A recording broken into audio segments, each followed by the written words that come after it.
एक grave open करने से 9 लोगों की डेथ। हाँ, आप सही सुन रहे हो। एक ऐसी मिस्ट्री इजिप्ट की जिसमें एक ग्रेव थी, एक कब्र थी जिसको कर्स मिल रखा था, लाइक श्राप मिल रखा था। मतलब अगर उस बॉडी को डिस्टर्ब करेगा तो उसको किसी ऐसी डेथ, डिजीज के साथ डेथ मिलेगी जो अनबिलीवेबल है। एंड ऐसा ही हुआ कुछ ब्रिटिश के लोगों के साथ। तो nearly 3000 year back a young boy जिसका नाम टुटांखामुन था, उसकी कोरोनेशन सेरेमनी थी एट द एज ऑफ 9। मतलब भाई उस लड़के का राज तिलक हो रहा था 9 साल की उम्र में। किंग टुटांखामुन ने इजिप्ट में काफी कॉन्फ्लिक्ट्स के टाइम पे रूल करा। मतलब उस टाइम पे भाई लैंड्स को लेके काफी बैटल्स वगैरह हुआ करती थी इजिप्ट एंड नुबाई के बीच में। And king Tutankhamun also died in the age of 18। भाई 18 साल की उम्र में खत्म हो चुके थे, जो कि नॉर्मल सी बात है बिकॉज अक्सर उस टाइम पे एक स्मॉल एज में किंग्स खत्म हो जाते थे because of some battles. And जहाँ पे भी जो भी सिचुएशन रहती थी तो उस टाइम पे ये नॉर्मल था। एंड वैसे भी जो किंग टुटांखामुन की मिस्ट्री है वो 1922 के बाद स्टार्ट होती है, यानी जो डेथ्स है ये भी 1922 के बाद स्टार्ट होती है। तो in 1922 a famous Egyptologist Harvard Carter काफी फ्रस्ट्रेटेड थे बिकॉज अपने फाइनेंशियल से फंडिंग ले लेके इजिप्ट में रिसर्च कर रहे थे, बट अभी तक कार्टर के हाथ में कुछ भी नहीं लगाता। एंड उसने काफी सारी फंडिंग ले ली थी, सो वो फ्रस्ट्रेटेड था इस वजह से। बट जो उसका फाइनेंशियल था कार्नरवन, उसने उसको लास्ट टाइम फंडिंग देने के लिए हाँ बोल दिया। एंड उसके बाद फिर कार्टर आ जाता है वैलीज ऑफ किंग्स के अंदर बिकॉज वहाँ पे कार्टर ने स्काउट कर रखा होता है, पूरी रिसर्च कर रखी होती है कि यहाँ पे कुछ मिल सकता है। बट फंडिंग खत्म हो जाने के कारण मतलब वहाँ पे वो खुदाई वगैरह स्टार्ट नहीं कर पाता, पूरा काम स्टार्ट नहीं कर पाता। बट अब कार्नरवन ने इसको फंडिंग दे दी थी एंड इसने काम चालू करवा दिया था। एंड कार्टर को जल्दी जल्दी कोई तो डिस्कवरी करनी थी इजिप्ट के अंदर बिकॉज उनके पास टाइम और पैसा दोनों ही कमी थी।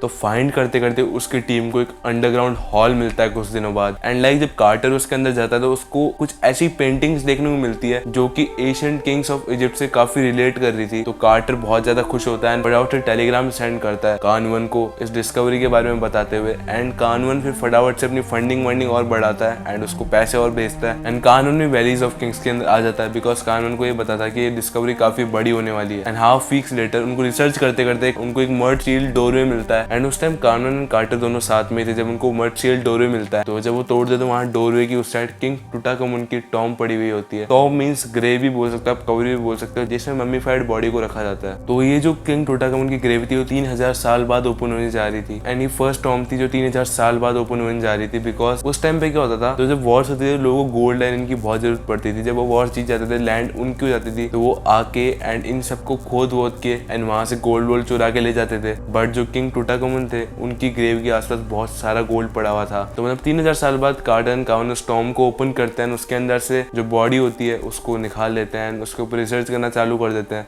बट जैसे ही वो ग्रेव खुली उनके 1-2 साल बाद जो उनकी टीम में थे, जो उस ग्रेव के पास जाके आए थे, जो रेस्टिंग प्लेस पे जाके आए थे किंग टुटांखामुन की, उनकी डेथ होना, स्ट्रेंज डेथ होना चालू हो गई, मिस्टीरियस डेथ होना चालू हो गई। एंड बहुत सारे लोगों की डेथ हुई थी। एंड जब इजिप्टोलॉजिस्ट ने रिसर्च करी तो उनको ये पता लगा उनकी जो टॉम थी वो कर्स थी। वहाँ पे लिख रखा था कि जो भी इस टॉम को छेड़ेगा, जो भी इस बॉडी को डिस्टर्ब करेगा, उसकी डेथ किसी डिजीज के कारण हो जाएगी एंड उस डिजीज को कोई डॉक्टर डायग्नोस नहीं कर पाएगा। इस कर्स की वजह से लोगों की डेथ होना स्टार्ट होगी। लोग बिलीव कर रहे थे इस कर्स के ऊपर। बट फिर कुछ मंथ्स बाद जो वहाँ के वर्कर्स थे, जो वहाँ की लेबर थी, उनको काफी मिस्टीरियस तरीके से उनकी डेथ होने लगी विदाउट एनी डिजीजेस। उनको कोई डिजीज नहीं हो रहा था बट फिर भी उनकी डेथ हो रही थी। बट जब कार्नरवन जो कार्टर का फाइनेंशियर था उसको कुछ महीने हो गए थे किंग टुटांखामुन की रेस्टिंग प्लेस पे विजिट करे हुए, तो उसकी ब्लड इन्फेक्शन की वजह से डेथ हो जाती है। एंड जो ब्लड इन्फेक्शन हुआ था वो कैसे हुआ था, एक वो शेव कर रहे थे एंड उनकी जो फुंसी थी वो स्लाइस हो गई थी एंड उनकी वजह से उनको ब्लड इन्फेक्शन हो गया था, ऐसा बताया जाता है। बट डेथ होना तो अभी तक सिर्फ स्टार्ट ही हुआ था। Like Kamel Fahmy Bey was murdered after a year he visited the king Tutankhamun Tom.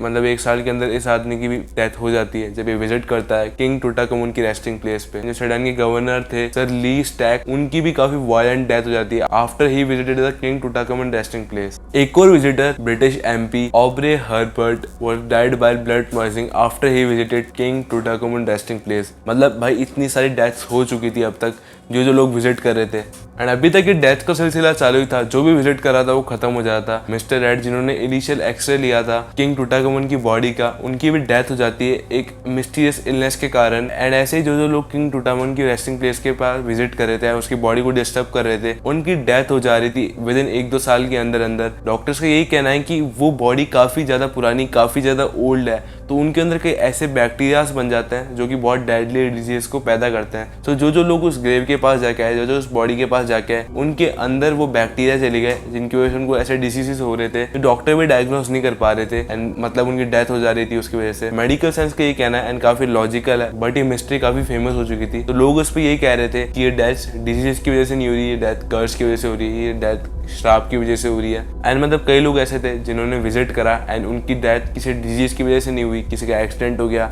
या किसी ने सुसाइड कर ली, तो मतलब उस पर लोग कह रहे थे कि ये तो कर्स की वजह से हो सकता है। एंड मेडिकल साइंस कहती है कि एक कोइंसिडेंस भी हो सकता है, बिकॉज 1-2 साल के अंदर लोगों के साथ क्या क्या हो जाता है, तो लोगों का कुछ और कहना है, साइंस का कुछ और कहना है, बट आपका क्या ओपिनियन है आप कमेंट में जरूर बताना। एंड आज के टाइम में वो जो टॉम है, वो जो ग्रेव है किंग टूटांखामुन की, वो अभी उसी चैम्बर के अंदर रखी हुई है, बट उसको क्लाइमेट कंट्रोल बॉक्स से कवर कर दिया गया है। सो मतलब ये मिस्ट्री अभी भी मिस्ट्री ही है। सो आपका क्या ओपिनियन है आप कमेंट में जरूर बताना। एंड अगर आपको ऐसी और वीडियोस चाहिए तो चैनल को सब्सक्राइब कर देना एंड वीडियो को लाइक कर देना एंड हाँ कमेंट जरूर करना, मैं हर कमेंट रीड करता हूँ एंड आप भी कोई टॉपिक का सजेशन दे सकते हो कमेंट के अंदर। बाकी मिलते हैं ऐसे किसी नई वीडियो में, साइनिंग ऑफ।